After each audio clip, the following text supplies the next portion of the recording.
Hi guys, welcome back to my YouTube channel. ඔන්න ඉතින් අදත් අරගෙන ආවා ලස්සන ඩේ ව්ලොග් එකක් ඔයාලට බලන්න.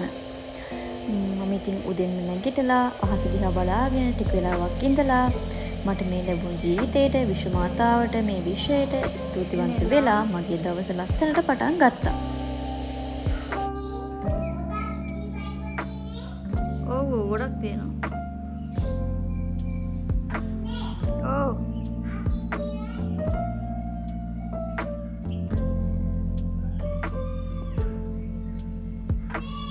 එනවා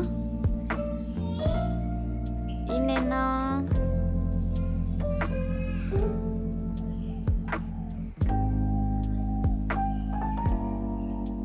දැන් ඉතින් මම මේ හදන්නේ උදේටයි දවල්ටයි කෑම ලැස්ති කරගන්න. ඉතින් උදේට අද මම උයනවා පරිප්පු වලට මුරුංගා දාලා ඒක හොද්දක් හදනවා. එතකොට පලා මැල්ලුමක් හදා ගන්නවා. ඊළඟට චිකන් කරි එකක් හදා ගන්නවා. ඊට පස්සේ අල තෙල් දානවා. ওই ටික තමයි මම දවල් කෑමට හදාගන්නේ. ඊළඟට උදේ කෑමට මටයි බබාටයි රොටි හදාගන්න ඕනේ කියලා මම හිතුවා. ඉතින් මගේ එක්ක නංගි කෙනෙක් අහලා තිබුණා මම චිකන් කරි එක කළුවට හදන්නේ කොහොමද කියලා. ඉතින් මම චිකන් කරි එක හදන විදිහේ වීඩියෝ එකක් වෙනම වීඩියෝ එකක් අප්ලෝඩ් කරන්නම්. එතකම් මම ඒ නංගිට තමයි මේ කියන්නේ. ඒ වගේම කළුවට චිකන් කරි එකක් හදන්න දන්නේ නැති කෙනෙක් ඉන්නවා නම් මම මේ විදිහට කළුවට චිකන් කරි එක හදාගන්නේ කොහොමද කියලා තමයි මම මේ කියන්නේ. මම මුලින්ම අමු තුන පහයි, පැදුපු තුන පහයි, මිරිස් කුඩුයි, කබලේ පැද ගන්නවා. ඒ කියන්නේ කබලට ඒක නිකම්ම රත් වෙච්ච කබලට දාලා ඒක ටිකක් බැද ගන්නවා. කෝපි කුඩු පාට වෙනකන් ඒක බැද ගන්නවා. ඒ බැදලා ඒක චිකන් කරි එකට චිකන් එකට එකතු කරලා ඒක මැග්නේට් කරගන්නේ ඒ හදාගත්තු තුන පහ පවුඩර් එකෙන්. ඊට පස්සේ ඉතින් අපි සාමාන්‍ය විදිහට වෙන විදිහට ලුණු සුදු ලුණු කඩපිංචා රාම්පේ කුරුඳු පොතු ඔය ටික ටෙම්පරාදු කරලා ඊළඟට චිකන් එක ඒකට දාලා ඊට පස්සේ අවශ්‍ය කරන අනිත් ලුණු කහ කුඩු ඔය ටිකක් දාලා ඊට පස්සේ අර හැමෝම හදාගන්න විදිහට චිකන් කරි එක හදා ගන්නවා. අර කළුවට චිකන් කරි එකෙන්නේ මම කලින් අමු තුන පහ වැදුපු තුන පහ මිරිස් කුඩු ටික කබලේ බෙද ගන්න හින්දා තමයි ඒක කළුවට එන්නේ. ඉතින් ඒ ගැන දන්නේ නැති අය තමයි ඒ ගැනත් මම මේ කිව්වේ.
ඉතින් මේ ඊට පහුවෙනිදා ඉතින් අද අහස හරිම ලස්සනයි මේ බලන්නකෝ. එනවා ඉන්නෙන්නා. ඉතින් අද හස්බන්ඩ් ගෙදර නැහැ. එයා උදේම කොළඹ ගියා. මමයි බබයි විතරයි ගෙදර ඉන්නේ. ඉතින් බබා ඇහැරුණු ගමන්ම එයාට නූඩල්ස්යක් කන්න ඕන කිව්වා. ඉතින් අද මමත් නැගිටි බබා එක්ක ළමයි. ඒ නිසා මට අර එළවලු හිම කපලා නූඩල්ස් එකක් හදන්න වෙලාවක් තිබුණේ නැහැ. ඉතින් මම ඉක්මනටම කොත්තුමේ පැකට් එකක් තමයි හදලා දුන්නේ. ඉතින් මේ බබාලා කන්න හොඳ නැහැ. හැබැයි ඉතින් අර ඉන්ටර්නෙට් එකක් දුන්න කමක් නැහැ කියලා මම හිතනවා. ඉතින් මේ අර එකපාරටම බබා නූඩල්ස් එකක් කන්න ඕනේ කියලා කිව්වහම ඉතින් මේ මට වෙන කරන්න දෙයක් තිබුණේ නැහැ. මම මේක හදලා දුන්නා.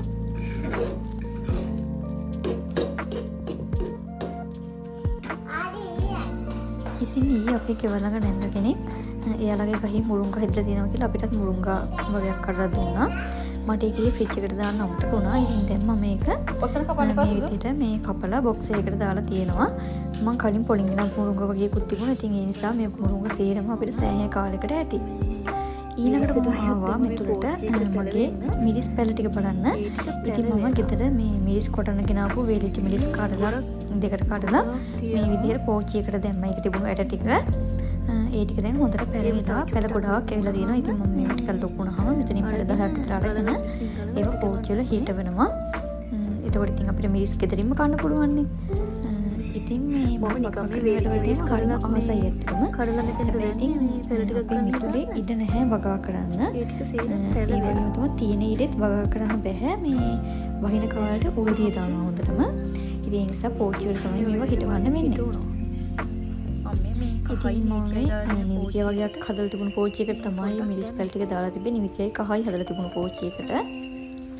මේ බලන්නකෝ මේ මෙතන තනකොළ ටික හරිම ලස්සනට වෙලා මේ බලන්නකෝ ලස්සනට හැදිලා මේ.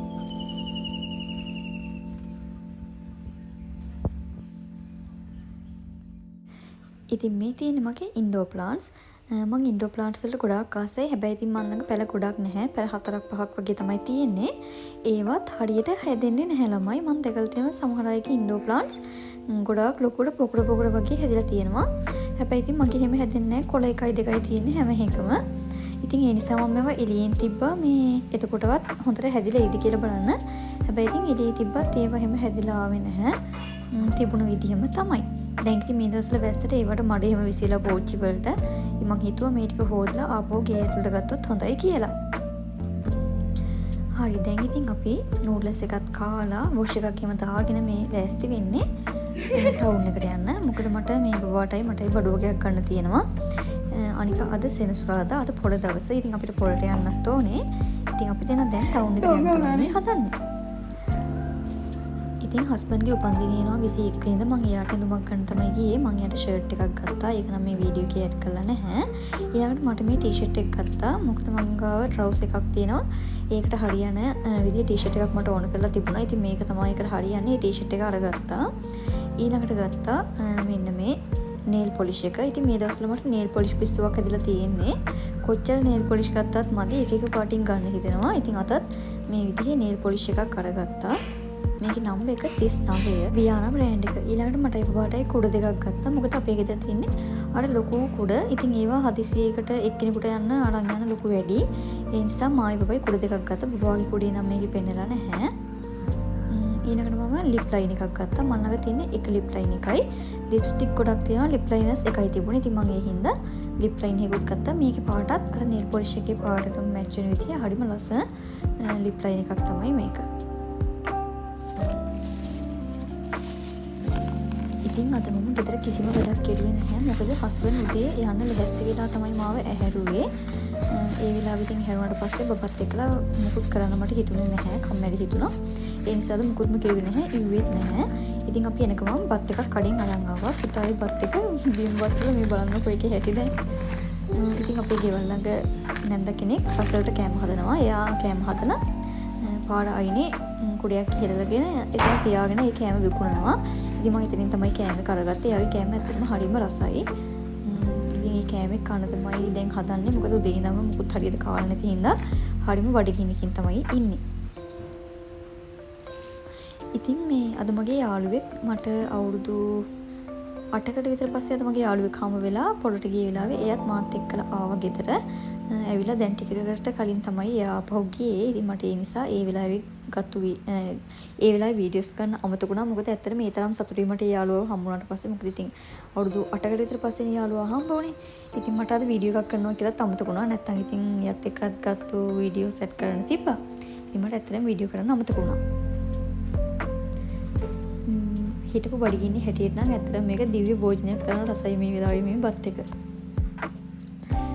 ඉතින් මේ ඊට පහුවෙනිද දවසක අපේ බබාට 23 වෙනිදා අකුරු කියවනවා.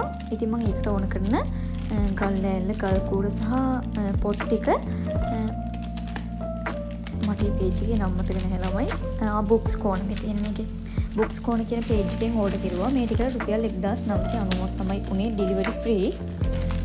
ඉතින් ඒ ටික ඇත්තටම මේ ඒ ගානට හරිම සාධාරණයි. මොකද පොත් ගොඩාක් තිබුණා මේ පම් පෙන්නන පොත් ටික සේරම ගල් ලෑල්ල කල් කුරත් එක්කලා ඩෙලිවරි ෆ්‍රී එකත් එක්කලා රුපියල් 1990 කියන රුපියල් 2000ක් තමයි උනේ.